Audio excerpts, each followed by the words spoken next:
What is up, hotties? Welcome back to another episode of Stay Hot. I'm Bladen Kirk, joined as always by my two favorite co-hosts of all time, in Matthew Spinauer and Theo Ash. We have a great episode planned for you all today.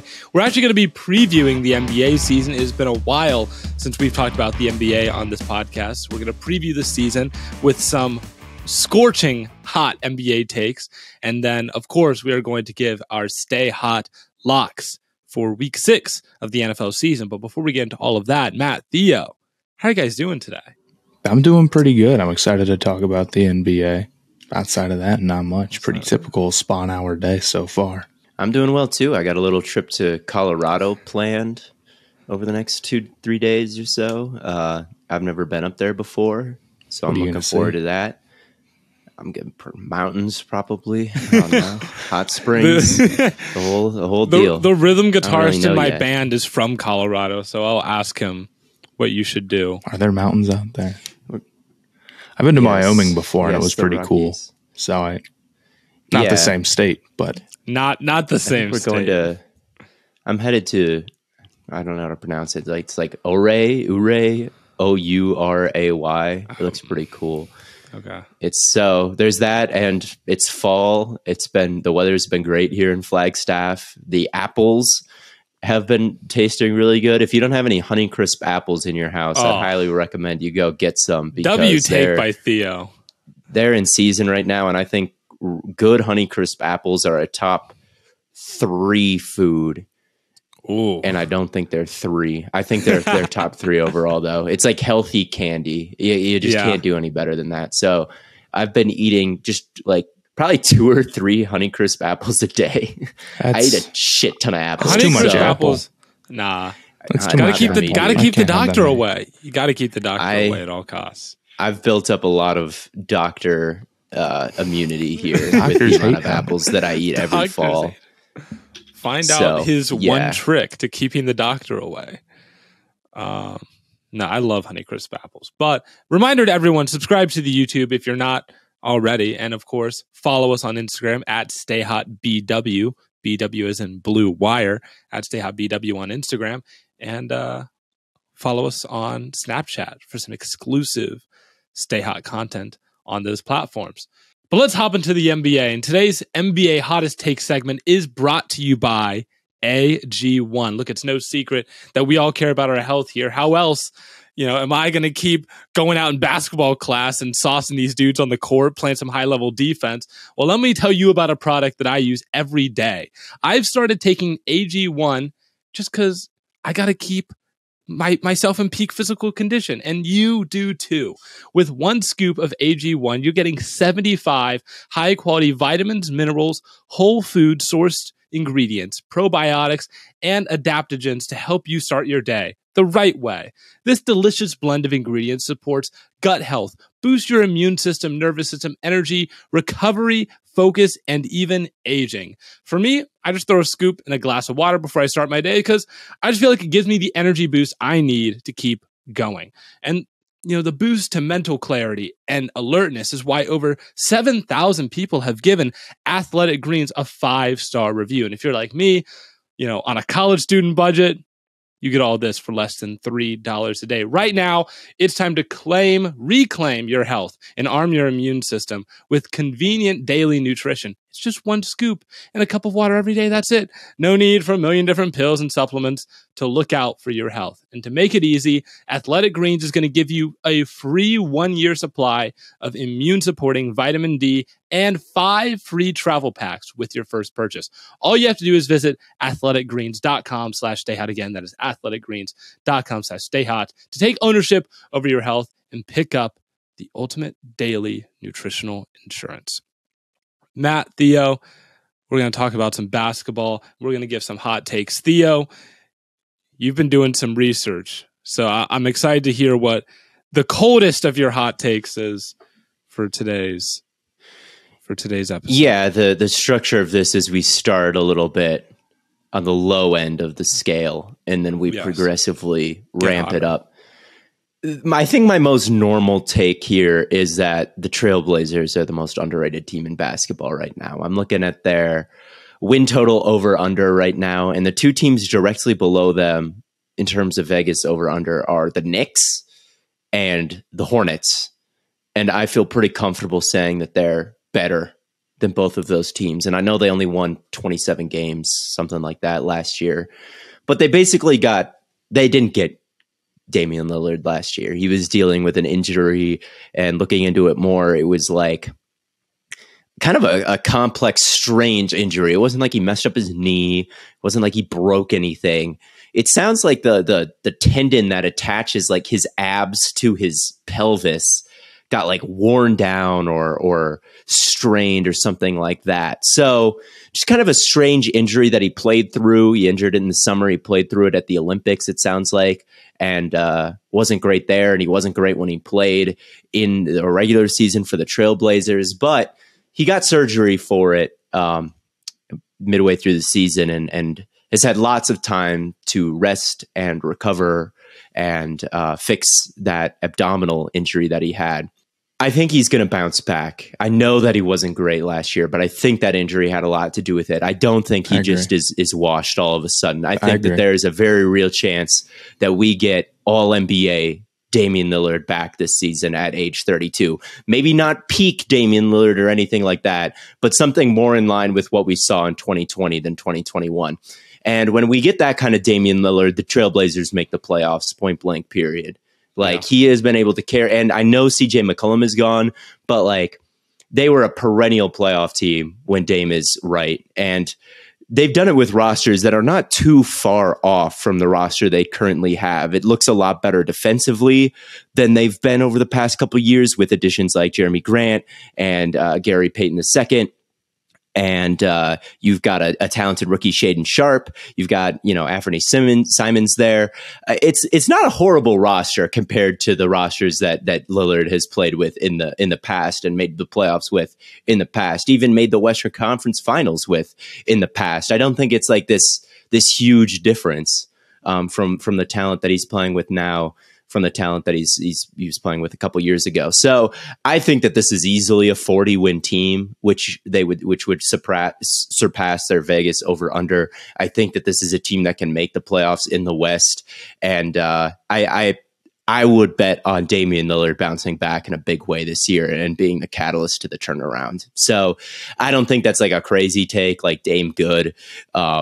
Trailblazers like a decent team. Like, it's been that way for most of the last decade. Right. I think they're going to get back to their winning ways. I think last year with Dame out was kind of it's like Rodgers, when Aaron Rodgers got his collarbone broken and the Packers went like, 7-9 or whatever it was, or like 2 seasons where they missed the playoffs or something like that. Or like when Brady tore his ACL and the Patriots missed the playoffs. Oh, they made the playoffs that year because Belichick is him. But yeah, I thought they were 1 game out.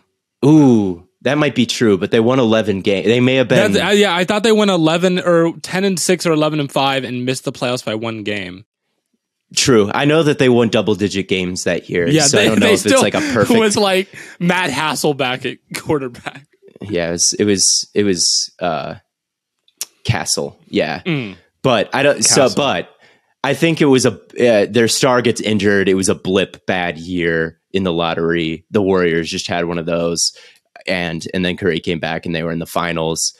I think the Trailblazers can have a similar thing where their star player comes back in his early 30s and is still a pretty good player. So yeah, that's my take. They're very underrated right now. For them to win, I just don't think they're going to win like 35 games this year. Like that's according to Vegas, that's like a very reasonable outcome for them. 45 seems like way more likely to me, but that's just me. I don't hate that take. They're definitely a little bit underrated just from the fact of probably for the same reason the Suns are, where if people were expecting like the Suns didn't do anything massive in the offseason. That's what gets a team hype. What is their big thing? So it's like a Cavs team. They've got a lot of hype right now. And why? Because they made the massive move. Right. And it's with the Trailblazers. It's like, okay, if you're going to keep Dame, you're going to make this huge move, right? Like that's the idea. And they didn't really do that. They got Grant, obviously, who is not a nothing addition for sure. But it's like, what gets you excited about this team? And it's not much. I guess the 40-win number comes from the fact that there's just a lot of other teams in the West right now, you know? Sure, like what seed would you have him being right now? Oh, either like 7th or 8th. You know, I think that they'd have him over some pretty serious players. Some pretty serious. It would.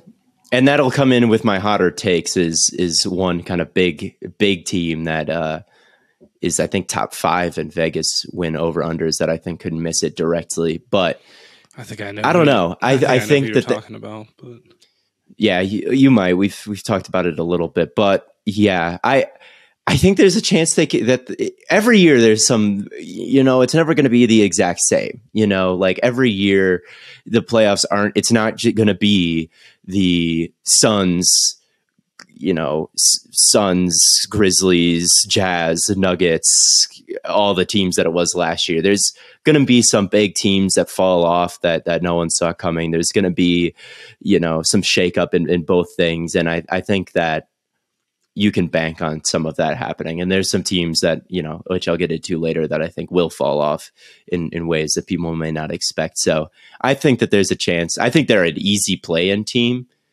and give me Dame with this season on the line, man. That guy, that guy is like, I saw the Nuggets. That take. How healthy is Dame right now? He says that he's, you know, he feels 100% and some of the strongest that he's been in his career, which obviously is cliche. Obviously he's going to say that. But it's been months since the surgery. It's been months and months and months. And for him to say that, and the amount of time he's had to recover, I think there's enough reason to believe that we're going to get a pretty healthy Damian Lillard this year. And yeah, I think they're an easy play-in team. And look, I think that Dame is like the clutchest player that I've like ever seen. I don't know if numbers back that up, but like as far as like the eye test goes, I saw that Nuggets game when Austin Rivers was like put his hands up and was like, thank God, when Dame missed a shot in overtime. All right. Like give me the Trailblazers in the play-ins and give me Dame once they're there, I guess, is where I'm coming from with that. My two things is that, number one, Dame is of the age where I'm not quite comfortable just saying like he will be back and okay, no doubt. Now I'm not I don't think he projects to be significantly worse. And I agree that last year when his numbers were bad, that was because he was playing through this injury for sure. But a guy his age with an injury that weird definitely could see some setbacks. It's not unthinkable. And we just won't know because, again, every player is going to be like, yes, I'm going to be 100% healthy. No one's going to be like, you know obviously. What? I feel like crap. I feel terrible. I feel like 75% of my prime. I feel weaker than I've ever been. The other concern I have for them is the defense. Now, they've made some moves to try to be better on defense, like they have since I've known them. Gary Payton, obviously, is a pretty serious addition defensively, and Jeremy Grant to that extent too. But I think their real problem comes with interior defense. I don't think Nurkic is that strong of an interior defender, and I still think they're going to have a pretty weak defense, even if they have added some pieces. It reminds me a lot of when they added Robert Covington. It's like a wing defender does not move the needle, and I would guess the Trailblazers probably had like the worst defense in the league last year. It was bottom 4. It was really bad. They allowed like 115 points a game. Right. So, I mean, the defense, I think, will still be pretty suspect. I think if Dame comes back healthy and Simons is playing the way he was and Hart was playing really well at the end of last year, maybe the bench is a little thin, but I like over 40 wins. I definitely think they're a play-in team. So I guess then whether it comes down to them making the playoffs, right, it's pretty tough, but 45 is probably a little bit too rich for me, but it's not insane or anything.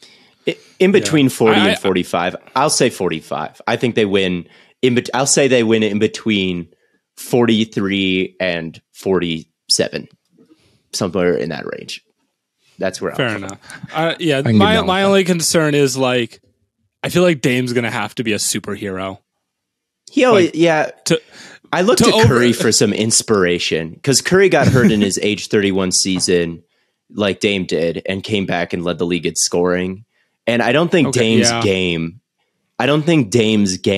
is one that like is based on crazy athleticism or something that can be sapped because of a core injury. And it's not like he fucked up his knee. It's not like he fucked up his Achilles, right? It was a kind of a weird like stomach abdomen injury. I think I looked at Curry for some inspiration, and obviously Curry is arguably like a top 15 player of all time and kind of in a different league than Damian Lillard.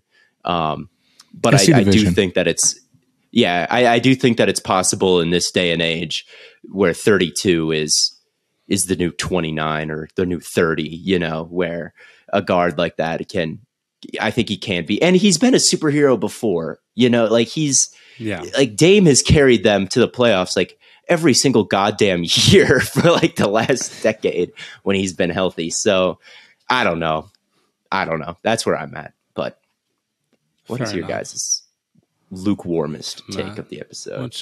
What's your most freezing cold take, Matt? I don't think that this is that hot of a take, but I think picking any player in particular to win MVP is kind of like a little bit of a hot take. Like it's, any player versus the field is bad odds. So I think that Steph Curry is going to win MVP this year. And there's a few reasons why I think he's so low on the odds. I think plus 1,200 he's sitting at right now. I think that's pretty low. For the Warriors, it's like I'm probably not more confident that a team is going to be one of the top 2 or 3 overall seeds in the NBA than Golden State. And you can look at last year and you can ask yourself, okay, well, if you remember, Curry starts off the season. It looks like he is a unbelievable lock for MVP. You remember this, right? Like I was like, my God, how can someone run away with the award? We had the argument on this podcast. It was him or Jokic. I remember having that argument with you, Matt. Right. So it's like, okay, all of a sudden he gets into this slump, like a slump by Curry standards, but a slump. And that sort of tapers off. And the team, they were like the 2 seed or the 3. They were the 3 seed. And it's like he just didn't quite have the gas. I think this season the Warriors are better. I think this season the Warriors are healthier. And I think seeding still matters very much for winning this award. I look at some of the other guys ahead of him, and I'm not sure that they're either going to worry that much about the seeding, or it's like with Luka, it's like, can he get up there enough to win it? And if they are a 6 seed, is his supporting cast bad enough? Because Jokic won it as a 6 seed, but he was pushing for 50 wins, and he lost his best 2 players. If Luka is a 6 seed and he's got like 45 wins and the rest of the team is healthy, he's got a bunch of very all right players around him, it's kind of tough to make the argument unless he really goes off, which is totally a possibility. But for Curry, I think last year we saw him be an unbelievable, like there's MVP play and then there's actually being the MVP. For a good portion of the season, he was the MVP. And now all of a sudden you're going to have a Warriors team that even though they may focus a little bit more on playing the Moses Moody and the Kumingas and the Wisemans, I don't know if that necessarily makes them even a worse team. And I think just having like Draymond back or Jordan Poole takes a step or, Curry doesn't slump could easily make them the 1 seed, the number 1 overall seed. And if Curry doesn't go through that slump, and I'm not going to project him to, I think he's got a fantastic shot at it. Whereas with a lot of other guys, I'm worried about either their level of play being at like truly the MVP, not MVP level, but the MVP, or I'm worried about their teams or their narratives. The other thing that with Curry is like, if they're the number 1 overall seed, is Wiggins the second best player? Is it Draymond? Is it Jordan Poole? He's got a lot of very good guys around him, but it's not like LeBron in 2011 where it's like I have Bosh and Wade next to me. So I really like his odds. Yeah, I can get down with that. Like the Warriors as the number 1 seed in the West is not a hot take. And, the voters will want to assign credit to someone. And yeah, like it's like they'll assign some credit to Draymond and Clay can certainly play better than he did last year. But Curry is Curry. And Curry is Curry. And yeah, he's just in a very good spot. He's in that perfect middle ground where the rest of the team is really great, but it's not like LeBron and Anthony Davis on the same team where it's like, man, there's going to be people debating who the most valuable player actually is on the team, back in 2020. So I just think he's in a very good spot for it. Yeah, I am kind of surprised to see Steph Curry this low in MVP odds. Like I was looking at another player to win MVP for a much hotter take later on, but like to see like Tatum above Curry kind of surprises me. That I can't get down with. I really don't understand that. I don't think Tatum has played like an MVP yet. And granted, maybe he takes a big step this year, but and even with that, it's like Boston was the 1 seed last year. He's still 19, man. You got to give him some time, right? But they're within striking distance of like not being a top 4 seed. That's how the East works. And now that you have Robert Williams out, I don't know. I'm worried about the seeding a little bit for them, possibly. So I like Curry better. Yeah, I agree. I guess I think like advanced analytics matter more for the MVP now than they have before, and that's why Jokic has been able to win it. And he's really kind of, I think Jokic especially has kind of shined a spotlight on all of that. And I sometimes think like big men are always going to, that might not be true, but big men are always going to be. It's 100% true. All those advanced analytics stats, they overvalue rebounding, which matters maybe more than people on Twitter think. But I don't even think Jokic won because of analytics. I really don't. I just think that like last year, he won 50 games on a horrible roster. So I think Jokic deserved it. I don't think that it's a bad thing to look at things like, on-off split or like whatever you want to say. But I always think like it's just going to be easier for a guy like Embiid or Jokic or Giannis to just absolutely kill it in those areas, and people will point to, unless Curry has like a 2016 style regular season, like it's just tough for a little guy, even like Luka, to touch what a guy like Jokic can do in a box score, I think, because of like just all the stats and the defensive impact from that a rim protector can provide. So I don't know how many big men in a row are going to have to win this award before people start to be like, well, is a big man just always the most valuable player? But I don't think that dialogue is happening yet. So my MVP, I think mine would be Giannis. I think like that's not a bad pick. It's like, he's one of those guys where it's any given year. And that's what makes MVP so hard to pick. It's like if you tell me Luka, you tell me Embiid. Luka's the guy that I'm leaning towards. I just think it's hard. I guess my pushback on Curry is it's just hard for small guys to win MVP in kind of the era of everyone knows their advanced stats. Everyone knows their advanced numbers. Like it's just going to be harder for smaller guys to just stuff the box score and look as valuable in all those areas as a bigger guy. And I think like D-Rose won it. I don't think D-Rose would win it like if he had that season. Well, most people agree. I think most people agreed like 5 years ago that D-Rose didn't deserve the MVP. I don't think that is a product of advanced stats. I think that's a product of rarely is a guard the best player in the NBA. Like it's a little bit more rare. It's like before since Jordan, it's been Steve Nash, which people get mad about, and D-Rose, which people get mad about, and Curry, which people completely understand. I mean, Curry didn't make the playoffs and he came in second.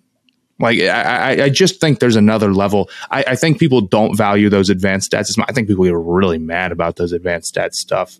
And considering that all the voting people are in the media and they're on Twitter, I do think their opinions are swayed by Twitter to some extent. I do. I have a hard time believing otherwise. And I just think that Jokic has won it with those advanced stats. And a lot of people have tried to push the narrative that it was because of the advanced stats. And while I don't think it hurts, I don't think that's why he won. Yeah, I think if the players decided, or people who don't really care about numbers as much, I think Embiid would have won. I think we had that conversation with Richard Jefferson, right, who obviously is a former player and an analyst, and he was making the argument for Embiid. And I feel like a lot of the players lean Embiid, and a lot of the journalists, the media, lead Jokic because of I think, and that has a lot to do with like eye test versus numbers. Yeah. And I always think like if media is leaning numbers, like I'd rather bet on a big man than a guard to win it, I guess. It's just what did Embiid? Embiid went like 30-12. I mean, Embiid had a crazy season. That's what I'm saying. It's not like a bad take, but Jokic. I think if your eye test is telling you that Embiid is clearly better than Jokic, especially offensively because he averaged more points, I don't think you know what to watch. I think that the eye test, this is not always the case. I think a lot of times the eye test is just picking the guy who scores more points per game. A lot of times eye test people actually just care about way more simple statistics. And Embiid was, second for a reason. He was fantastic. And 30 points a game, it doesn't mean nothing, but it can be overvalued. And I think, there's Devin Booker MVP talks from some of the players at one point. So that's true. I tend not to trust that too much. Bladen, what's your first one? I don't even know if this is I can't decide if this is a hot take or a lukewarm take, but I think the Cavs De'Aaron Fox MVP. No, not De'Aaron Fox. I think the Cavs could potentially be the 1 seed in the East. Legit the one. The only team that really gives me concerns is the Bucks, just because Giannis is him, and that's just something that you have to deal with. But if you look the Celtics could also be a little bit worrisome with depending on Rob Williams. But the Miami Heat don't scare me at all. Right? The Miami Heat don't scare me at all. We talk about a team that if you don't get better, you got worse. If you stay the same, you cannot afford to not have a Giannis level player, not have a player being in talks to be the best player in the game and then just not get better. Right? And the Heat just don't have that. So the Heat don't really scare me. The Sixers would scare me, but Harden last year had the worst scoring performance for the season in a decade. That he had the lowest number of points per game in a decade. Embiid was healthy for most of last year, but then even in the playoffs, he had this random fluke injury. So the Sixers don't really scare me long term. They might have a run early on, but I could very easily see a random Embiid injury or Harden just not being consistent. The Cavs are the only team where last year they were an elite defense. They got better. And now they were an elite defense, and Jarrett Allen missed 26 games. So they're an elite defense. They're going to have Jarrett Allen. They're going to have Evan Mobley taking a step. They got better. I have very little reason to believe that this team can't be the 1 seed, barring Giannis and the Bucks just being different. Giannis being the MVP would be the only thing I think stopping that. I wouldn't agree that much, but I do think it's a good hot take. Every time a team is surprisingly good, it's almost always, I don't want to say it's almost always, but it's oftentimes for the same reason. It's that they're a better interior defensive team than people expect, or they just they don't value that enough. It's shooting and that, right? And the Cavs have that. So you're talking about a team that probably, if Allen's healthy, they could have gone for 50 games last year, and they added Donovan Mitchell, and they gave up very, very little in terms of the rest of the team. Their bench is still very strong. They gave up Sexton. He didn't even play last night. Right, Sexton and Lauri Markkanen, who I was not particularly high on, regardless. In fact, I'm glad they got off that contract. You could say that you were low on. You could say that you were low. You could say the Cavs just straight up just stole Donovan Mitchell for nothing. In terms of what's on the court for this year, or between last year to this year, yeah. But I definitely wonder how the ball movement will be, or how not the ball movement, how the shots are going to be split up. I wonder what Mobley's going to look like. And I think there's a lot of teams, the East is very, very competitive. So even if the Cavs are of that level, you got to realize the gap between being the 1 and being the 4 is nothing. It's nothing at all. So I think they're in saying that they're in that echelon of teams going for it. I can agree with that. I think that's totally a reasonable take, but I think saying that it's impossible that the 76ers or the Bucks or the Celtics do is predicting the injuries to go your way, which maybe with the Celtics you could already say Robert Williams being out early stinks, but and I don't disagree that I think the 76ers project to not have the injuries break their way, but it's just I don't hate it. Yeah, if I had to pick a team to stay healthy, I'm picking the Cavs. If you had to pick a team to be a hot take to be the number 1 seed in the East, it would be the Cavs. I agree. Yeah. So And I am a little biased. You're very biased, but it's okay. This is a little biased. It's worked out here. It's a good take. It's a good hot take. The Cavs are going to be good. Yeah, I agree that they're in that tier 1 of teams. I mean, the perimeter defense makes me nervous. Like it's not going to be. But they don't have a great lineup. Do you have to be as dominant on perimeter if you just don't have to worry about getting beat inside? You don't have to be dominant. I think you can gamble. Or go ahead, Matt. Right. I think you can get away with it, especially more in the regular season where teams aren't going to be like, we're going to go after you. We're going to go after you. And I think Donovan Mitchell will be a little bit better on the perimeter. And I think that Okoro maybe takes a little bit of a step and maybe can break into the starting lineup at some point. And then it's like, okay, if Mitchell's not bad. People on Twitter like Isaac Okoro a lot. Yeah, like you could have like 3 good defenders out there, and then Mitchell, and it's like, okay, you have one guy you have to hide in Garland, but that's not the end of the world. I also don't think the perimeter defense was particularly great last season, and they still had a great defense. So it's a reasonable concern with them, but I think it's maybe more so in the playoffs, and I think it's maybe a hair overblown. Yeah, their biggest problem last year was just scoring. They did not score a ton. Right. Yeah. I mean, they've got, I think, everything that you could want outside of like experience and the fact that they haven't done it before. Like Garland has taken huge strides. His track of getting better is like a straight line upwards. If you look at what he's done these past 3 years, he can bring the playmaking. Donovan Mitchell is, I think, a terrible playmaker. And then you've got Mobley and Jared Allen in the post. Okoro had a offensive rating of 120 last year. He can add a lot of juice off the bench at the very least as a scorer. And you've got LeVert there too to kind of be a versatile guy, either off the bench, starting lineup, whatever you need him to do. But he's not a big negative either. So.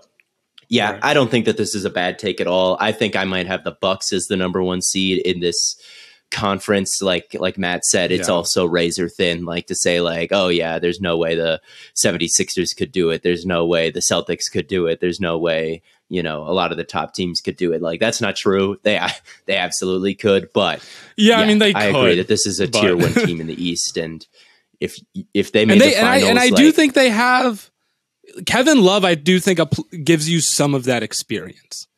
They do have a guy in that building that's been in the finals a number of times. I do think that means a little bit. I think that matters. And Kevin Love was like in the 6th man of the year conversation. Like there were he finished like second or third, if I remember correctly. Yeah, he was fantastic. He was not a bad player off the bench last year either. So. Yeah, they're a team that has some depth. They're a team that, they don't have a Giannis, they don't have a Luka, they don't have a Jokic, they don't have LeBron. And, maybe that caps their ceiling because those are the guys who usually win the finals, is the guy who put the team on his back and, established himself as the best player in the league or something like that. They don't have that, but in terms of regular season success, I didn't say they'd win the finals. I didn't say they'd win the finals. But that is true. Yeah, they can win. They can win the East for sure. If you watch football, you need Fubo TV. Fubo TV gives you complete coverage of college and pro football with NFL Red Zone plus games at 4K at no extra charge. Over 100 channels of live sports and entertainment for a fraction of the price of cable. Watch on all your devices and never miss an episode or one of your favorite shows with included cloud-based DVR. Plus, there's no contract, no commitment, and you can cancel at any time. Right now, you can try Fubo TV free for 7 days and get 15% off your first month at FuboTV.com/stayhot. That's FUBOTV.com/stayhot. What's your second take, Theo? This one's more about a player than a team. It's about the most improved player. I was looking at the Spurs because DeJounte Murray's gone, obviously. Someone is going to have to fill that role. I was like, who's a good candidate here? Who's someone who could really break out for the Spurs? Because we know they have a great culture. We know that Greg Popovich is amazing. It's a good place to develop. And I found Kevin Vassell or Vassell. I'm not totally sure where the emphasis is. That guy, I think, is a huge breakout candidate. And that guy could win most improved player. That's my take. We're talking about a athletic wing, someone that was compared to Kelly Oubre and someone like that coming out of the draft. He's got a 7-foot wingspan.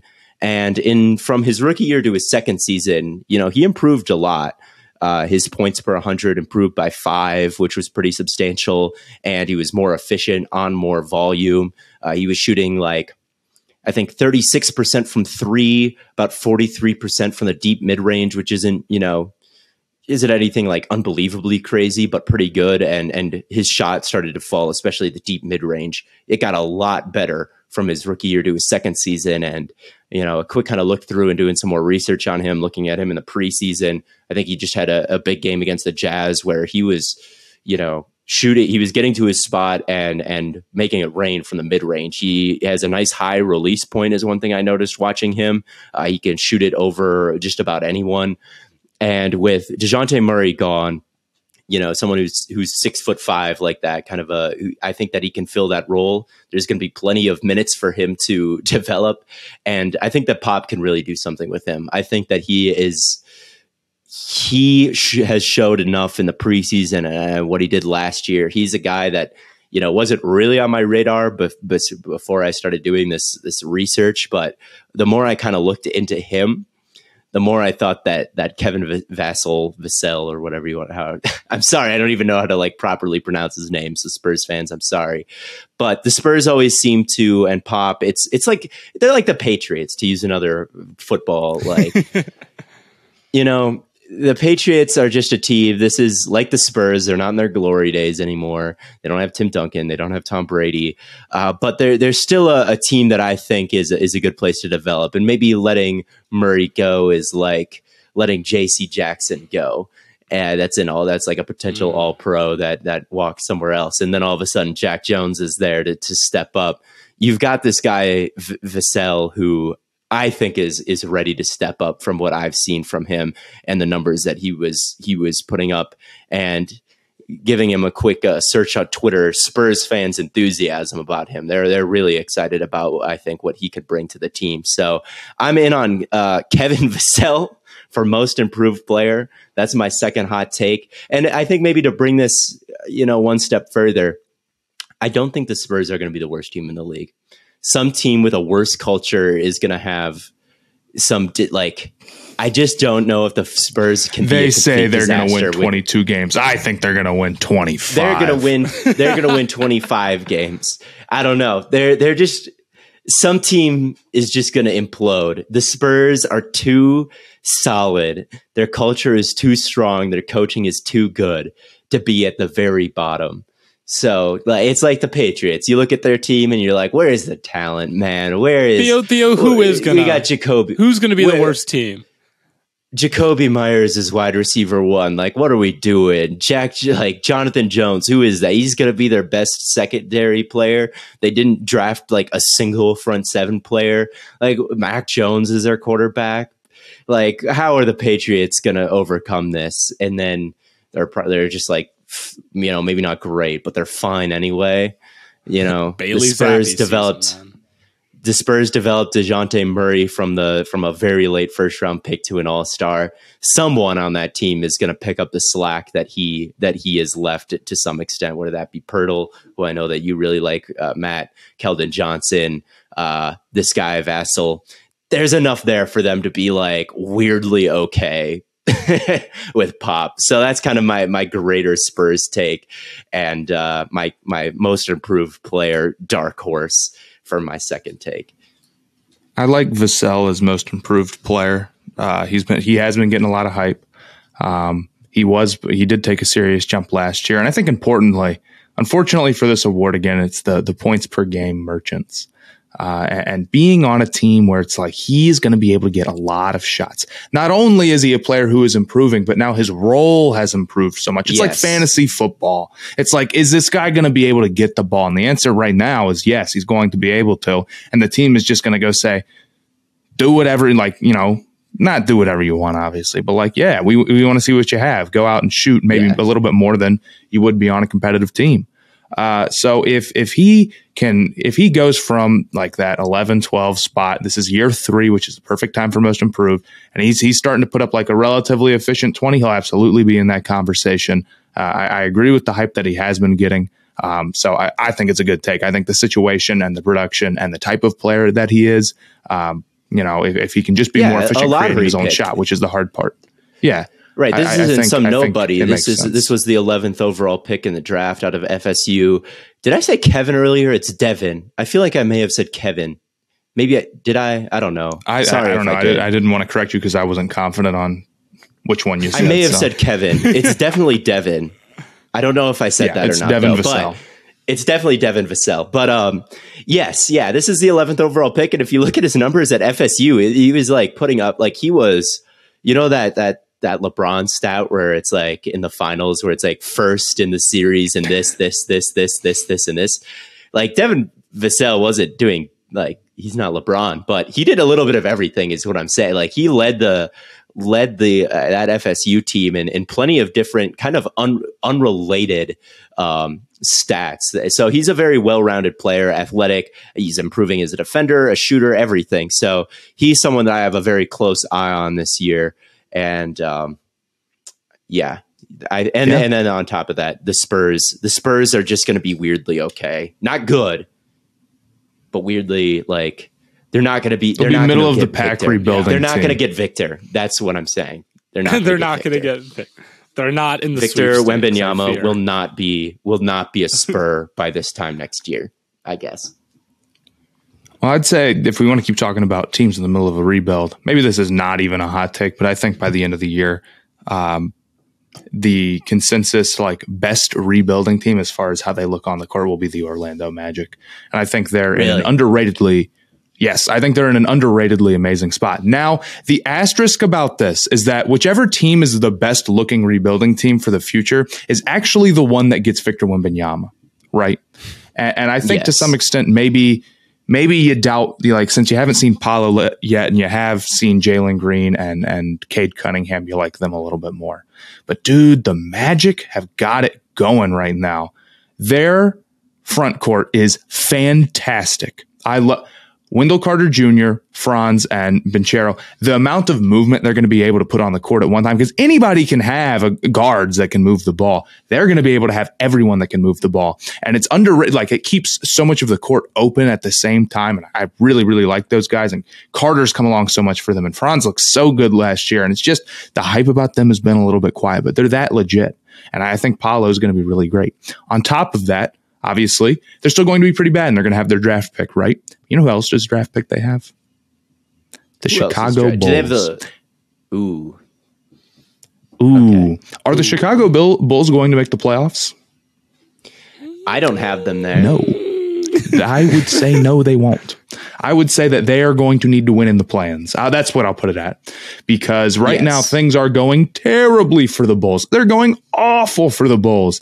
And in fact, I think by the end of this year, you'll probably be saying it might be time to push the blow it up button on Chicago. It's not impossible. But on top of that, the one thing that has not turned out for them is Suggs. If Suggs was good, we'd be talking about a whole different level. But if he can, if one of Fultz or Cole Anthony or Suggs can give you some life this season, it's a lot to be excited about. And they've still got Bama there. They've got Bol. They're doing some funny stuff there. So I'm really, really excited about them. I think the ball movement and the front court, which I saw the other day, I saw this graphic that reaffirmed my priors. So I'm very happy about it, but they had a whole bunch of assists. I don't remember how many, but that type of stuff, just where, the things that they were doing with Carter last season, where he's taking the ball and being able to move it a little bit. And now who knows exactly how Paolo looks, but I do think he's going to be really great. I'd say that, every year there's a team that's like in the middle of a rebuild. And when I say rebuilding teams, I mean rebuilding teams that are not supposed to be competitive this year. Don't give me like the Cavs. People are like, oh, the best young core is the Cavs. We're talking about them being a potential 1 seed. Right. That's not that's no more. That doesn't count. Yeah, they've arrived. Yeah. They're here. And I know they're still young. To me, that's not a young core anymore. Once you are like competitive in the playoffs, you're not a young core to me. You're just a good team that happens to be young. Right. But I think if there's any young team that is going to actually push for the play-ins, and I think the odds of any of the young rebuilding teams doing this is like very, very low. People overestimate how likely that is to happen to an insane extent. But if it is going to happen, I think it'd be Orlando. And they're over under. This is beginning a lot of hype, and it should be. Their over under is 25. I feel very strongly that they will hit the over. I don't hate it. And you didn't even mention Jonathan Isaac, who we haven't seen in right. Like Jonathan years. Isaac's coming back too. And this is going to be a tall team, man. Tall. So they're going to be tall. They're going to move the ball well. That's about all you need in the NBA. Yeah. Yeah. Hopefully Banchero looks good right away. I think that there were definitely some nits to pick in his game from what we saw at Summer League. I think he, some of the passing, I think he had a lot of turnovers and settled for maybe that turnaround fadeaway a little bit too much from what we saw in Summer League. But it was like a tendency problem I can get past. It's not a talent problem. It's a tendency problem. This was also like his first game in the Summer League that we're referencing here. I don't disagree. But like you would rather have your number one overall pick want to shoot it too much and have too much confidence. He wasn't invisible. And need to rein him back. He wasn't invisible. That's for sure. He had the ball a lot, and I thought there were some silly decisions that he made. But yeah, you're right. I can get behind that. I was a little bit unsure. Like Orlando, really? Jalen Suggs hasn't looked great. Who knows what they have in Banchero? But yeah, they're like. They still had a Rookie of the Year contender last year. It just wasn't Suggs. And Suggs' injury, I know he limped off the other day, wasn't as bad as it initially seemed. So we'll see him back this season, it seems, and hopefully he can look better since he's a Minnesota legend. Went to school pretty close to my hometown. So shout out Jalen Suggs and whatnot. Minnesota, they got Chet, they got Suggs. Minnesota's on the up in the high school basketball scene. Minnesota on top. So, yeah, I don't hate that take at all. I don't hate it at all now that you've explained it. They've got a bunch of weird body types. Like you're right that it's just it's a very interesting rebuild they've got going on. Yeah. It's very cool. I like a lot of the rebuilds around the league, though. I think the Rockets look really strong. I think the Pistons look really strong. But I think in terms of how they'll look on the court this season, I like Orlando the most. And I think that having an extra lottery pick potentially, although it can't be top 4, is really big because Wembanyama and Scoot are rightfully getting their hype. Like those two are insane. But also the rest of the class is insane. This is just a good year to have an extra lottery pick potentially. Yeah. I don't think this is a hot take at all, but the Thunder too. Like the fact that they've got, I think, a bunch of really young talent and Chet is hurt, which means that they're going to suck again this year, and they're going to have a shot at that number 1 overall pick. So, man, this is what makes this take so hard. Without Chet, if they stink without Chet and they get like a top 2 pick, like next year, like holy shit, they get good fast. Shea is so good. I guess what I like about Orlando is just the build they've got going on. But it's hard to. I guess, you start naming the names and it gets hard to put them above. Okay, well, the who Houston has and who Detroit has and who, I mean, even if like Indianapolis, if they go, not Indianapolis, if Indiana goes and wins the lottery, it's like, man, I really love Halliburton. So it's a lot of good teams, but I really like Orlando's build, but that makes it kind of less of a hot take. Yeah. So we have to hot take-ify it. Yeah, I see. I get it. Well, you mentioned the Paulo game we watched in Summer League. There was another rookie we watched in Summer League, and he's gonna win rookie. Keegan Murray's gonna win Rookie of the Year, and I think he might run away with it. Like through preseason in Summer League, he's shooting like 46% from 3. He's lights out. And first of all, who on that team, on that Kings team, is scoring? No one. I do not agree with that. Who do you think is going to get most of those? De'Aaron Fox is going to get some shots. Yeah. Sabonis is going to get some shots. Fox is like the main ball handler. So he's the distributor. And this is I mean, you've got Harrison Barnes on there. You've got Sabonis. Now they've added Malik Monk and Herter. They've added a lot more guys who can Kevin Herter, man, come on. Yeah, man. Yeah. I mean, if we're just talking about who's going to shoot the ball, I guess. Like I would have if this was last year's Kings team, where it's like that is the dark age. I guess. But I'm just saying. I agree that Murray's going to be a really great player. I look, and maybe the way to look at it isn't like Herter's going to take shots from Keegan Murray, but I don't know. I do think they have a lot more offensive talent than they had last season. Maybe. I just see Keegan Murray. Herder isn't taking shots away from Keegan Murray. You're right. I think Keegan Murray is going to be a guy to come in and take shots away from other people. The way that it sounds like, I've just been like on Twitter, right? Because no one talks about the Kings, right? No one really talks about the Kings except for me. I know one man who does. Yeah. So it's like the only people that you can find talking about the Kings are like Kings fans.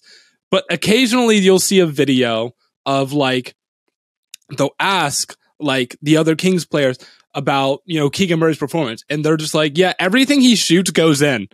I think they're going to like trust him in a pinch to just get him the Brock. I think that's just going to be a guy that they lean on to shoot. He's shooting 46% combined summer league and preseason. On preseason alone, he's shooting 70% from three. It's nuts. And it's true in college too. Like his like scoring percentile and his efficiency was like 99th percentile. Like he was putting the ball in the basket at a very, very high rate at Iowa. That's for sure. Now the athletic ceiling, and I think like when you look at him versus a guy like Ivy, right? Like Ivy has this unreal first step, and like he could jump out of the building and all of this. Keegan Murray doesn't have that, but in terms of like he might be the most pro ready right away, and that's the thing. We talk about guys that are like NBA players right away. That's like 100% so rare. 100% guarantee you that Jaden Ivey is going to be inefficient at the All-Star break, like shooting like 35%. Yeah, isn't this like the most obvious path? And it's like Jaden Ivey, let's see, he'll probably struggle for like 20, 30, 35 games, and then he will be awesome for the next decade. Like Anthony Edwards and Green last year, like these hyper athletic prospects aren't going to be like crazy right away. And then someone who is a better passer, a better playmaker, maybe doesn't rely so much on his athleticism.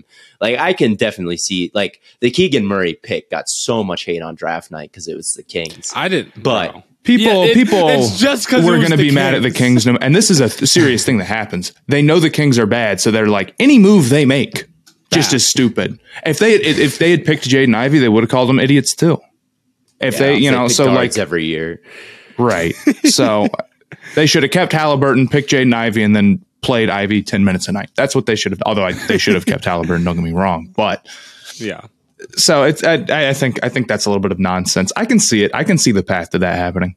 Yeah. I just ever from what I've seen, he's been lights out, and I just don't. I mean, yeah, we talk about like every single rookie starts off so slow. Every single one. And the only guy that I could see not starting off slow is Keegan. And that would be the path to him winning Rookie of the Year. Yeah, that would make the Kings pretty strong, man. It would. Honestly, like they'd have some. If you're talking about going. Like a high level defensive guard in Fox, a high level scorer that can just shoot the lights out in Keegan Murray. If Kevin Huerter if we can get like 20 like bubble Kevin Huerter.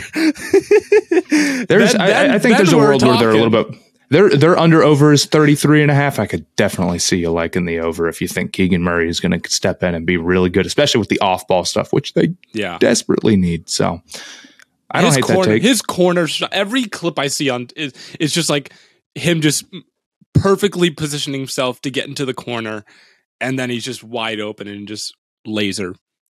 He's great. He's great. Yeah, I'm looking at a tweet right now about Keegan Murray. Kings 40 wins. I'm looking at a tweet right now about Keegan Murray and what he's done in his 9 preseason and summer league games, and it's plus 17, plus 4, plus 17, plus 3, plus 19, plus 12, plus 21, plus 19, plus 20. He's a good guy to have on the court. Yeah, he's a good guy to have. He's a good defender too. He's a good defender too. He's very. And hey, if you like him, you'll love his younger brother, who's also coming up. Although he may not take the same jump, Chris Murray. Huh. So I think, and we're looking at all these, rebuilding teams and saying it's all going pretty well, and they're all, not any of them are disasters. And maybe this year, the worst team in the league will be, maybe not one of these rebuilding teams, and it'll just be a team that no one expects. Like, This isn't my next take. Good. I wish I was. It kind of is, but I don't know. I think maybe the team that gets the first overall pick will be a weird one this year if we're so high on all of these young cores. Maybe there's Hornets, a difference between being high on the young core and being high on the young. Like, I really like Houston or I really like Detroit. I don't know if I see them getting a bunch of wins this year. There's a big like that. Yeah, people overestimate how good a prospect is if they're a great prospect that season to an insane extent. Like even there's a big gap between a team like even the Knicks and the Pistons, even though everyone in their right mind would rather be the Pistons right now. Trying to win games, or like Washington, go look at their depth chart. It's not bad. They've got a lot of really strong players. Whereas like if you're trying to play a bunch of rookies, it's just tough. Yeah. So yes, the Hornets, they're also going to be awful this year. Yeah, the Hornets. Yeah, because I'm like looking at the Spurs and I'm like, hey, they've got culture. They've got some like solid young players. Maybe they won't be the worst team in the league. The Magic. They've got some like their rebuild's going well. The Thunder, their rebuild's going well. Maybe it will. Maybe the Hornets will be the worst team in the league, and you can lose the lottery in heartbreaking fashion. Anyway, speaking of teams that are going to underwhelm this season, my hottest take, I think, is that the Memphis Grizzlies are just going to straight up miss the playoffs. They're not going to be there, and that's what allows. That is what allows the Portland Trail Blazers to make it there. That is my hot take. The Grizzlies, this team got worse. That's not who I thought. So, I don't think that's not who I thought you were going to say. Who did you think I was going to say? I thought you were going to say like the Clippers or something. Oh, I have the Clippers like in the finals, dude. Yeah. The Memphis Grizzlies. I thought you were about to say something crazy about the Clippers. I was like, oh, what? Look, John Morant's going to miss some games this year. He's injury prone. All right. Jaren Jackson is going to be out for the first couple weeks, like a month or two of the season. Jaren Jackson had never played. He played 78 games last year, which is damn near all of them. That he'd never played over 60 before that, and he's already out for significant time this season. So that's not going to happen again. They won on superior depth. All right. And now Kyle Anderson is gone. D'Anthony Melton is gone. Between the two of them, that is 3,000 minutes that they're going to replace with just straight up rookies this year. They win with depth. They win with intensity. Their depth is worse. Is there intense? Are they going to be that intense in the regular season 2 years in a row? Are they going to be like the underdogs? Can they adopt that mentality 2 years in a row? I just don't think they're going to be I don't think their supporting cast is good enough. I think it's going to regress. They're not a team that's going to have a 90% win percentage in games that Ja misses this year when he does miss games for his assorted various tweaks. Things in his legs because he lands on dunks on his back and, twisting his legs all around. He's just going to miss some games this year. Yeah. And I just don't think they have the depth to quite overcome that like they did last year. And, Ja is a hot dark horse for MVP. And I love Ja. He is electric. He is so fun to watch. But I don't think he's in that range. I don't think he's up there with Jokic and Curry and Giannis and Luka and, Embiid and all these MVP candidates. He's closer to the, Kyrie, Trae Young, Devin, but which is nothing to shake a stick at. Don't talk about Ice Trae like that. But I just don't think his second star for most of this year is going to be or for much of this year, if Jaren Jackson Jr. is out, is going to be Desmond Bane. I just don't think they have the horses to repeat what they did last year. And I could see them just not being even close to the regular season team that they were last year because of the simple regression in how good the role players were and just how good they were without, Ja. They were blowing the Thunder out by 7. They had the biggest win in NBA history last year and you wouldn't expect the Grizzlies of all teams with the talent they had. And they didn't even play that game with Ja Morant. Their depth was just balling last year, and I think they're going to regress a little bit. And I think their top players are injury prone. And for my hottest take, I think the Grizzlies not only are going to fall off in a big way, but they're going to be in the play-ins, and that's who the Trailblazers beat on their path to the. That's how the season's shaking out. I see it now. they'll be in the play-ins. The Trailblazers beat them, and they missed the playoffs. That's my take. I probably don't have the guts to say that they wouldn't make the playoffs, but I don't hate this take because in terms of seeding, because they were the 2 seed last year, a lot of the West has gotten a lot better. So we're talking about a Warriors team that was banged up last year. Now, granted, the Grizzlies were too. Warriors team was banged up last year. We had a Nuggets team that was basically so hurt that not even the real version of the Nuggets, right? Clippers, not even the real version of the Clippers. Right. Then you've got Zion Williamson coming back. Timberwolves added a major piece, and you are starting the season without Jaren Jackson for a long time. So you may not even project too are basically getting Dame back for the entire season. Exactly. So you're getting Dame back too. I mean, how the Lakers, I think, are even more competitive than they were last year. Yes. So we're talking about a team that went through a very beat up Western Conference, and now they've added, and I can see the vision. Now, I do think they're a very well coached team. I think they are well coached. I think it's not a hot take at all to say the Grizzlies are not going to win under 50 games this year, and they're not going to be the 2 seed again. Everyone would be like, well, yeah. But then you take that just even a step farther, okay, they're going to be in the play-ins. Then everybody's like, whoa, you can't it can be a little bit more drastic than that. Things can change. It's not always just little, they get slightly worse. Every team just gets a little bit better. Fortunes can change kind of on a dime. And they had this window and then they didn't add anybody, it's worst case scenario, but it's in the That's what makes it a hot take. That's what makes it a hot take, right? Yeah. So I do think they're a very well coached team. I still do think their depth is not maybe as bad as made out to be, and maybe Zaire Williams takes a step. But they're definitely fighting an uphill battle to be a top 6 seed this year. It's a lot harder. There's a lot more serious teams in the West. 4 more teams are entirely different, basically, going into the season. 5 or 6, really. It's at least. So, yeah, I can see the vision. Fair enough. Yeah. When you're building your West teams, you're like, man, who do you kick out? Right. Well, you can't kick out the Grizzlies, can you? They were so good last year. You can. There's no rules against it. Watch me. Trailblazers, get in there. Get in there. Watch me, man. Watch me do it. Well, speaking of basketball, my last hot take is the opposite end of the spectrum in the Western Conference, and this is maybe a little hot takeified. I have the Timberwolves have a very good shot at the number 1 overall seed. This kind of ties in back to my point before. You got to say more than they will be. You have to say they will be the number 1. They will be, and if you think otherwise, you are stupid and don't watch basketball. The big thing that people underestimate is interior defense.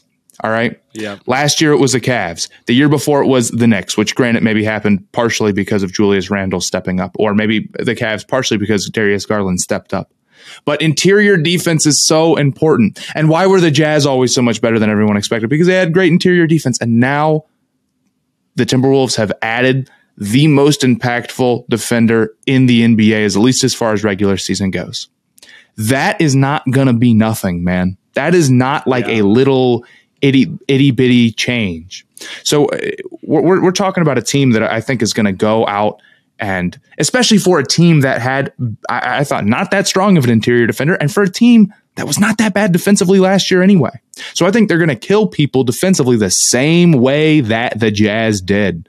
And I think that there were some other concerns you would have, but okay, well, the offense looks like it's going to be pretty strong. I think Karl Anthony Towns is going to be in a better position at the 4. I think they're going to rebound like crazy because of how tall their lineups are going to be. I think that Anthony Edwards could take a step. They still have D'Angelo Russell, and I was worried about their bench. And granted, I don't think their bench is flawless, perfect or anything, but adding Kyle Anderson and Bryn Forbes makes me feel a lot better about it. So I see a path to them having. I have a hard time seeing them not having a top 10 offense and a top 10 defense. And I think that puts them in a very good position to get the number 1 overall seed. On top of that, one thing about the regular season in the NBA is that a lot of it depends on how much do you care about being the number 1 overall seed. You look at some of the other teams in the West and you're like, okay, the Suns are it's like we're going to go through another 82. Maybe. Do the Warriors care a ton about being the number 1 overall seed? Probably not. What about the Clippers and the Nuggets? They're more concerned about being healthy. That matters more to them. So we've got this list of teams where it's like, who would it mean the most to who could reasonably get it? And the answer is the Timberwolves, because that franchise is not used to that type of stuff. Warriors are used to it. The Nuggets have been good. The Clippers, they just want to stay healthy. I think the Timberwolves are going to be like 100% like gung-ho, like we want to prove ourselves. On top of that, I think they have the facilities to do it, which is obviously the far more important part. Right. But I think while a lot of other teams are load managing and doing that type of stuff, I don't think Rudy Gobert has gotten to that point yet. And I think, you've got a younger D'Angelo Russell. You've got a young Anthony Edwards. You got a younger Karl Anthony Towns. So it bodes well for them injury-wise, and it bodes well for them stamina-wise. So I think they've got a very good shot at it. Yeah, in the regular season, having multiple 7-footers on your team, I think, is being able to start multiple guys like that. It's big, and the rebounding will matter. I promise you. Yeah, like they're going to go scorched earth in the regular season. I completely agree. Once they get in the playoffs, that's a whole different story. That's a whole. We'll talk about that when we get there. We're not saying that the Cavs and the Timberwolves are going to go to the finals. Yes, all we're saying is that those in the two regular teams season could make some crazy noise in the regular season. I completely agree. I'd also throw the Pelicans up there in the West. I think that if we're talking about teams where it would mean a lot to, who you don't maybe have win the finals aspirations, who maybe aren't going to load manage, but even the Pelicans are going to be worried. Even the Pelicans, it's like I agree that they would have that same mindset, but the problem is that their number 1 guy is just so injured. They have to load manage Zion. Right. So even the Pelicans, who I think they're super well coached. They've got so much offensive firepower with BI and McCollum and Zion, and you got Herb Jones now who can be locked down. Like I think the Pelicans can make a lot of noise too. Mm-hmm. But you're right. Like the Timberwolves are a team that, they have to sit Zion for a couple games. So even them, So I think that's a good take. I agree. I always think like when you're predicting how sunsy can you be? Like how sunsy can you be? You got to care a lot. 2020 Suns. You got to care a lot. You got to care a lot, and you have to have heart. You have to have high-end talent, and you have to care a lot. That's basically how sunsy are you. And the Timberwolves check both of those boxes. And I don't think the Suns are necessarily teams that can. Being sunsy doesn't exactly make you finals contenders, but it does make you number 1. Win a whole lot of games in the regular season. Win a whole lot of regular season games. Whole lot of games. Timberwolves. Bladen, what's your? You know who else I think could win a whole lot of games? You talked about the Cavs and the Kings. There's only one other team. Yeah, so it's got to be the Atlanta Hawks. Trae Young MVP. This is So you have Cavs, Kings, Trae Young. I didn't even plan that. That's just how it happened. Right. That's just how it happened. I should have worn my Trae Young jersey for this. Trae Young last year was the most efficient scoring wise that he's ever been. Like by a pretty wide margin. He was shooting 46% from the field. He had top 5 or top 3 in points per game. He was top 3 in assists per game. Like he was every bit as much as the most productive offensive weapon that you could possibly ask of him last year. There's no reason to believe he won't be at least that now that they've added DeJounte Murray. That is the added boost, I think, that makes that team better and that makes his production now worthy of like an MVP, right? Because the production that he had last year would not have been worthy of an MVP because the team wasn't good. You add DeJounte Murray, team's now good. Production's not going anywhere. You have no reason to believe he's not going to be, one of the best scorers, one of the best distributors in the league. if he is that again, and the team is, I don't hate it. How good do the Hawks have to be, I guess, is the problem. Well, it's more about how good, the counting numbers are great, but he's got to be real efficient. And I mean, he was efficient last year. He was 38 from 3 and 46 from the field.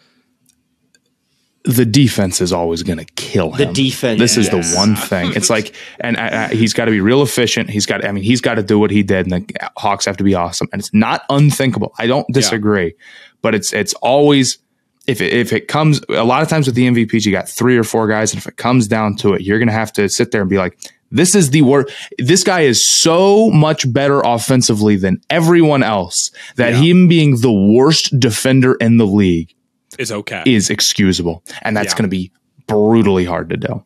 But I don't hate it. Well, I really don't. I mean, it's the hottest take. Right. His MVP odds are like incredibly low, like stupid. You got to think of it as well, and they deserve to be stupid low. Like I don't think it's impossible, but you got to think like Giannis is the bar. 4,200. It's plus 4,200.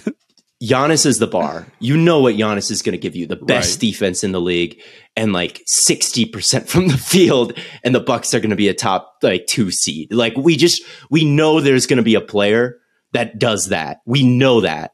Yeah. So or Jokic, right? We know that Jokic is going to somehow put up like the best VORP of all time or something. Like he just does that. Like he's going to average like a triple-double as a big man or something like that. Like he's going to score, 25, 10 and 10. Like that's just a standard with Jokic, right? Yeah. So to say like Trae Young would have to have a 2016 Curry type of season. So if he goes 31 points and 10.5 assists, and with 46%, 38%. If he's like the best scorer and playmaker in the league, and the Hawks are like a top 5 seed, he's the MVP. I think there's a world, yeah. And as far as like the hottest take goes, like, yeah, I guess I don't hate it, and I do like what I guess Murray like. If you think of what are the 2 biggest weaknesses on the Hawks, it's perimeter defense and a second ball handler to go along with Trae, and DeJounte fills both of those roles pretty well, I think. So I think that was a good trade for the Hawks, and they could be they had to fight and claw to make the playoffs last year and were pretty easily dispatched by the Heat. I think they can be a much better team than they were last year with DeJounte. But as far as like Trae Young is going to outproduce a guy like Giannis, a guy like Embiid, a guy like it's the hottest takes. I get it. He was so. I love Trae Young. I love Trae Young. Like what was it through like 60 games? Like he was the number one score. He led the league in scoring and assists. Yes, he was most of last year. In terms of like total points scored and total assists, he was up there in both. Part of the reason why that is because the Hawks didn't have a serious second ball handler. Maybe, yeah. So the question is like, is his usage going to be that high? How bad is the defense going to be? And are the Hawks going to be good enough to get them there? I think all 3 of those are questionable. So all of those can go the right way. And that's why I don't think it's a bad take. But that's why his odds are so low. As a guy like Giannis, it's like, is he going to be good enough? Yep. Are the Bucks going to be good? Yeah. Yep. Right. I just think that's a good way to think of it in terms of like, what's the likelihood is like Giannis sets the bar. He always like Giannis or Jokic, or Embiid. Like but just like Giannis has done it for so long, I think. And yeah, he's going to set some sort of bar, but that's a lot of NBA talk. Quickly, have you guys given any thoughts on finals? I have Clippers Bucks, and I'll say the Clippers win. I really liked what their pretty much their depth brought them damn near to the playoffs last year. And now you're adding 2 potential top 15 players. I think the Clippers are going to be a force this year. I'll say Clippers versus Bucks. Clippers win the finals. That's my last take. I'll say that real quick. I could definitely see the Bucks, but in the West, I'm not entirely sure. The Clippers could be good. I thought about like pushing like a Kawhi like narrative. Like maybe he has like a resurgent season. I'm a big advocate for Luka. I think he could be I think he's like the actual guy I would pick to win MVP right now. So like there's a world where like he's in the finals with the Mavericks. You can never count out Bron. So I can. The Lakers, I'm counting out the Lakers. The Lakers will not win the finals. Sorry, LeBron. You just got counted out. Washed king. Washed king. Nah, I don't know. I don't know who I'd pick in the West, but I can definitely get behind. The Bucks are probably who I would roll with. I'll go Warriors Bucks. I think I like the Clippers, and they're one of those top 4 teams I have as like the favorites, but I think the Warriors young guys are going to take a step, and it's just going to be like, Jesus, man. So that's sadly, Draymond is going to punch Curry in the face, and then they're going to be out. Draymond, he's going to be out for the year. Draymond's going to go berserk and go on a rampage. Okay. Anyway, before we had to get into some NFL stuff, but I just wanted to, we're giving our NBA takes, I feel like. Fair enough. Even though Bladen ducked the question. I didn't duck. I gave you the Bucks. I just don't know who to pick in the West.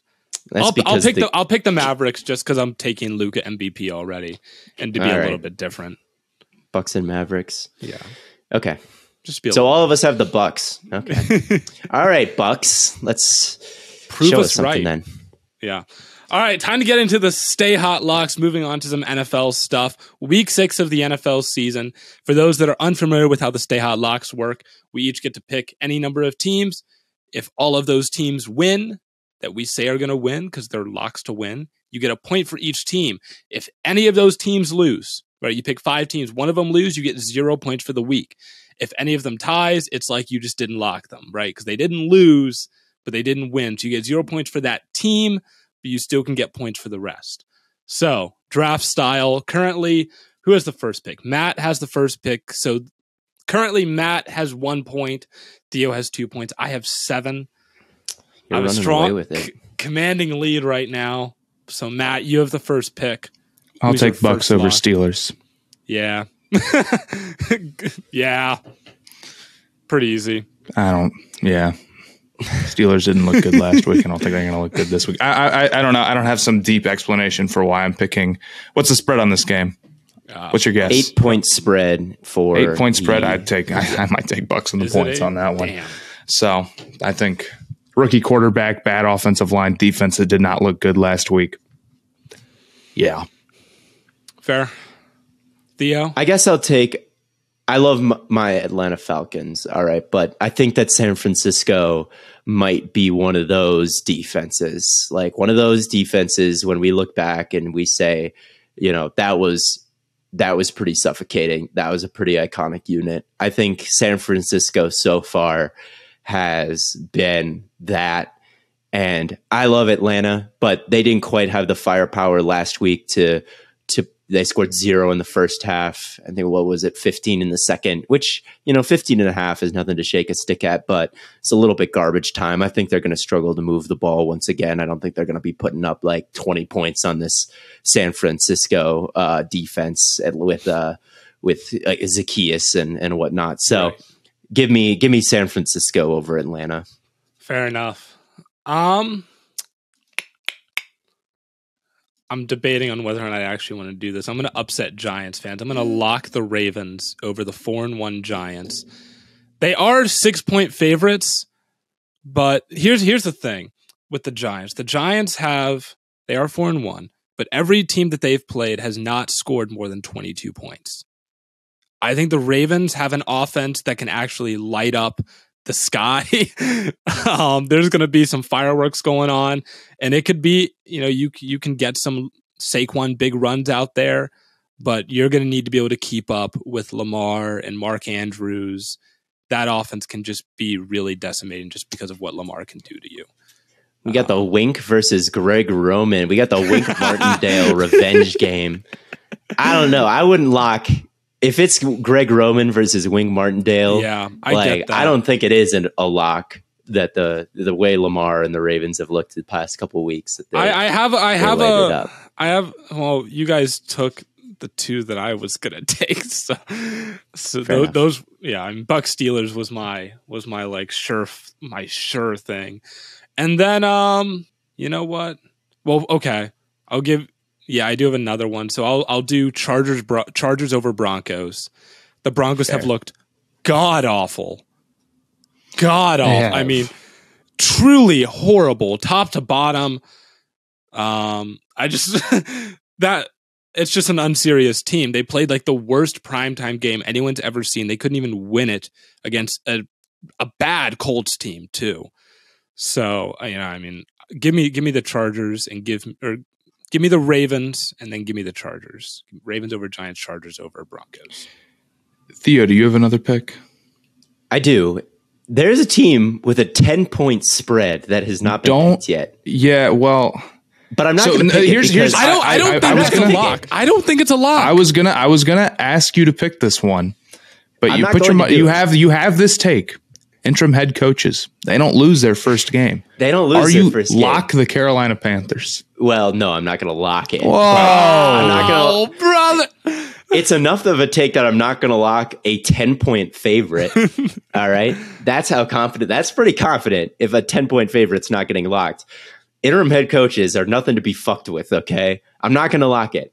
That doesn't mean that I think that it's like an absolute 100%. Like, there's no way the Cardinals lose to the Rams. Like, let's be realistic here. That's not true. But interim teams coming off firing their head coach is nothing to be fucked with. I'm going to take a page out of Bladen's notebook. I know. I'm going to do some. I'm taking the Jacksonville Jaguars. Oh, that's not who I thought you were taking. That is not who I thought you were taking. I'm throwing you for a loop. Go with them. Go with them. Yeah, you're throwing me for a loop, but yeah. Didn't Jacksonville beat? That. This is the first rematch of the season. I believe Jacksonville just beat Indianapolis by 24 a couple weeks ago. Look, It's been a rough couple of weeks for Jacksonville here. For some reason, I'm not selling my stock on them yet. They're an underdog in this game, but the Colts look like there hasn't been a game yet where the Colts offense hasn't looked like dog shit. You know, it's looked like terrible every single week. Yeah. Jacksonville, I know that there's been some struggles, but they were moving the ball up and down the field on the Texans. There was just like, they had a ton of yards. They just couldn't cash in. Like, I watch his offense. I'm like, okay, it's not horrible. I do think the Indianapolis offense is horrible. Like, I don't think Indianapolis has like improved or Jacksonville has like regressed enough that this swing from a 24-0 Jacksonville victory is going to all of a sudden turn into an Indianapolis victory. So I'm going to lock an underdog just like Bladen did last week. And maybe I locked Jacksonville last week, and of course they lost, and it was silly, but yeah. I didn't. It wasn't silly. I would have picked them too. They were being silly. They were being silly. Yeah, the Jags were being silly. I agree. Matt, do you have another lock? I am going to lock the Rams. Okay. Now I understand the interim head coach business, but dude, if they. And the one thing that's really killing me is that I don't want them to win. I don't want them to win anymore. So, thus they will, right? Yeah. But dude, PJ Walker going out and getting this win would be absolutely insane. I realize the Rams offense has been. I forgot that it was. If I get beat by the PJ Walker upset, okay. Cooper Rush is 4-0 this year. I've seen it all, Cooper Rush is on a good team. This is the thing.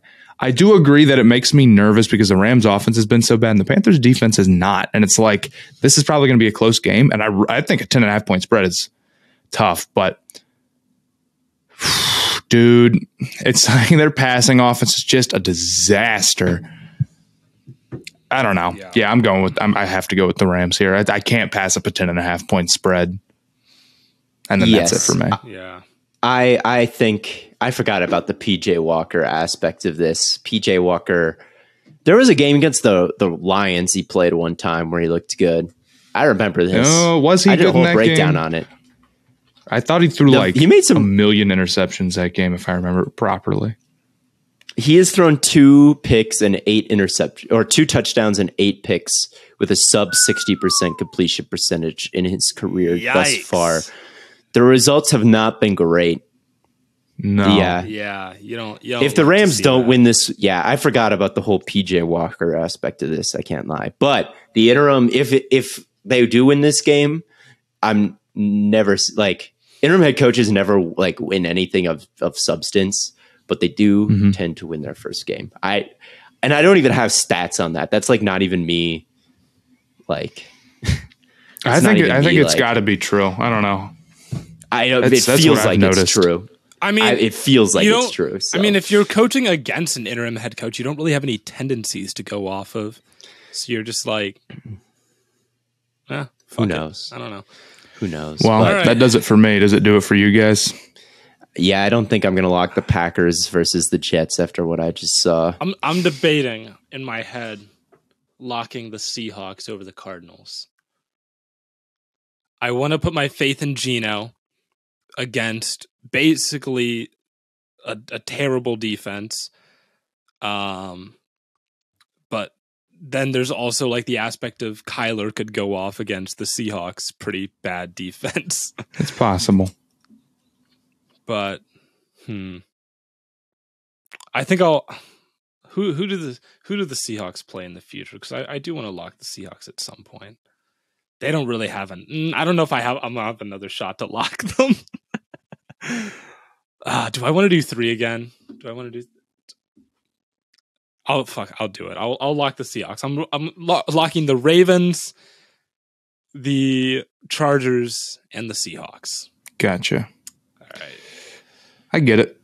Ravens have not the Ravens. The Cardinals have not looked good. They have not, and they just played they just played your Eagles to the. They did. They almost best any team has. Yeah, they did a pretty good job, but Seahawks offense is like number 1 or number 2 in EPA. They're like the most efficient offense in football right now. That is true.